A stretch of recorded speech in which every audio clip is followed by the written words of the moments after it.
Her voice always had that edge, that soft tremble she used when she needed the room's attention.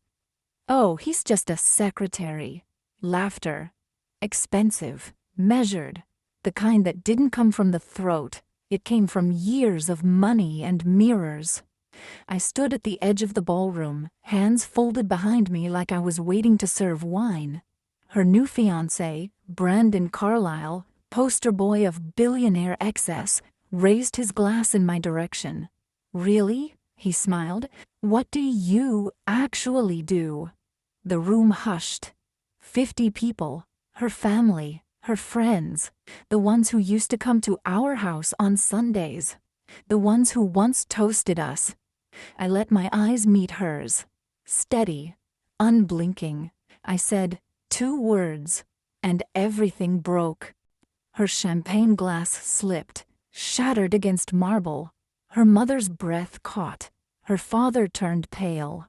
Even Brandon's smile collapsed, just a fraction, but enough. And my ex-wife, she finally understood. Why I never begged. Why I never raised my voice. Why I let her leave. 3 years ago, I found a text on her phone. It wasn't graphic, not even romantic, just casual. "See you Thursday, same hotel?" No name, just an unsaved number. I didn't confront her, I didn't ask questions, I just watched. There were signs, of course, subtle ones. The way she suddenly started locking her phone, how she always came home with wet hair but said she was just at yoga, how she smiled too wide when she mentioned networking dinners. You don't need to catch fire to smell the smoke. And I've always been good at reading smoke. She started calling me small things, harmless at first. Paper pusher, back office guy. Things you say when you think someone is too dull to notice they're being diminished. I noticed, and I said nothing, not because I was weak, but because I needed to know just how deep the rot went. I started small, copied the number from her phone, ran it through a tool I built years ago, one that cross-referenced metadata, message routing, IP tags. Old habits from my previous life. 1, 2, then a match. Brandon Carlyle, founder, philanthropist, billionaire, engaged. Not to her, not yet, not when it started. I dug deeper.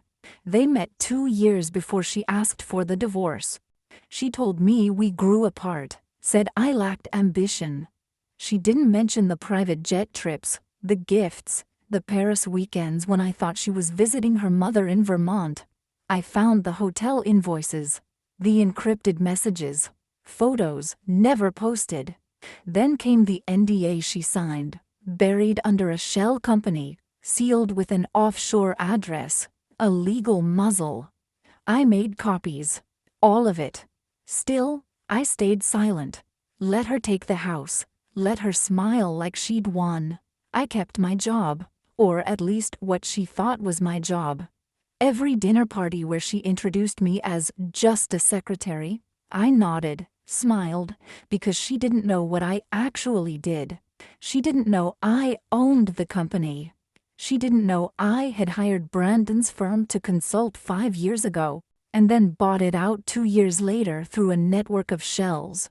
She didn't know I sat 3 floors above her fiancé every Tuesday, reviewing contracts he didn't realize had my initials at the bottom. But she would.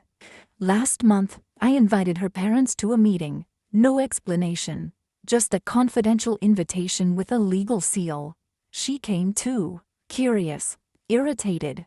I handed them a file. Inside, a timeline, emails, travel logs, financial records, photos, and a letter from Brandon to his other fiancé, dated just 3 months ago. Her mother cried. Her father turned red. She didn't speak, didn't blink. I watched her unravel in real time, watched the math click behind her eyes, the years,